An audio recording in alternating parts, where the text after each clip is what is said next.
क्या Michael Jackson ने इप्स्टन का राज पहले ही बता दिया था? इस दुनिया में कुछ ऐसे नाम होते हैं जो मरने के बाद भी कंट्रोवर्सी छोड़कर जाते हैं। उनमें से दो नाम हैं, जेफरी इप्स्टन और माइकल जैक्सन। एक दुनिया का सबसे बड़ा पॉप स्टार और दूसरा एक ऐसा आदमी जिसका नाम सुनते ही डार्क सीक्रेट याद आते हैं।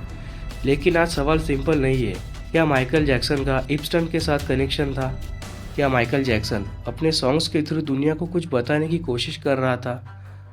आज की स्टोरी सिर्फ एक थ्योरी नहीं है, यह है इंटरनेट का सबसे बड़ा वायरल क्लेम का फुल ब्रेकडाउन। जेफरी इप्स्टन एक नॉर्मल बिजनेसमैन नहीं था, वो एक ऐसा इंसान था जिसके कनेक्शन दुनिया के सबसे पावरफुल लोगों के साथ थे, जैसे कि पॉलिटिशियन, बिलियनियर, सेलिब्रिटीज़। और जब उसका नाम एक्सपोज हुआ तो दुनिया को पता चली एक शॉकिंग रियलिटी, एक ग्लोबल लेवल टेरिफिक नेटवर्क। 2019 में जब उसकी अरेस्ट हुई तो लोगों ने एक्सपेक्ट किया कि अब सारा सच सामने आएगा, लेकिन इप्स्टन की मौत जेल में ही हो जाती है। ऑफिशियली बोला गया है कि सुसाइड है, लेकिन आज भी लोग कहते हैं सच छुपाया जा रहा है, और यहीं से स्टार्ट होती है सारी थ्योरीज। अब सवाल आता है, माइकल जैक्सन का नाम इस केस में कैसे घुसा?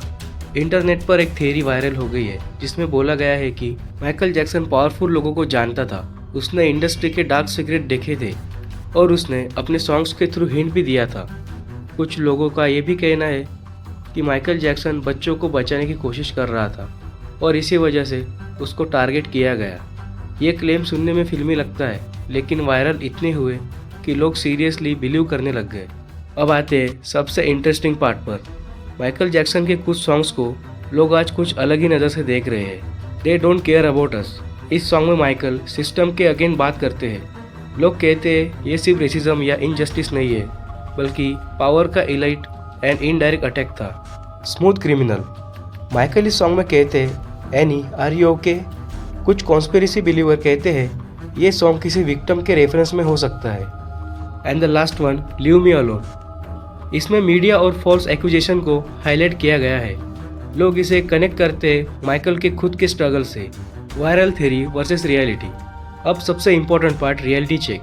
क्या माइकल जैक्सन का नाम इप्स्टन फाइल में ऑफिशियली आया? नहीं, अभी तक वो कंफर्म नहीं है। क्या किसी डॉक्यूमेंट ने डायरेक्ट कनेक्शन दिखाया? नहीं। क्या सॉन्ग में हिडन सीक्रेट मैसेज प्रूव हुए? नहीं। ये सिर्फ एक इंटरप्रिटेशन है। सच ये है, इंटरनेट पर जो भी क्लेम वायरल हो रहे हैं वो मोस्टली एडिट्स पोस्ट है और हाफ इंफॉर्मेशन और अजम्पशन पर बेस्ड है। लोग बिलीव क्यों करते हैं? ह्यूमन नेचर सिंपल है, हमें मिस्ट्री पसंद है, हमें हिडन ट्रूथ पसंद है, और जब celebrity plus criminal plus secret combine हो जाता है तो स्टोरी और भी पावरफुल लगती है। इसी वजह से कॉन्स्पिरेसी थ्योरी वायरल होती है और लोग बिना प्रूफ के बिलीव कर लेते हैं। तो फाइनल सच क्या है? इप्स्टन एक क्रिमिनल था, उसके पावरफुल कनेक्शन थे, लेकिन माइकल जैक्सन का डायरेक्ट इन्वॉल्वमेंट प्रूव नहीं हुआ, और सॉन्ग शायद सिर्फ एक आर्ट या शायद डीपर मीनिंग, लेकिन बिना प्रूफ के सच डिक्लेयर नहीं किया जा सकता। इंटरनेट पर हर थ्योरी इंटरेस्टिंग होती है, लेकिन हर इंटरेस्टिंग चीज़ सच नहीं होती। अगर फ्यूचर में और डॉक्यूमेंट रिलीज होते हैं तो केस बुक वापस आएगा और हम फैक्ट्स के साथ उन्हें ब्रेक डाउन करेंगे।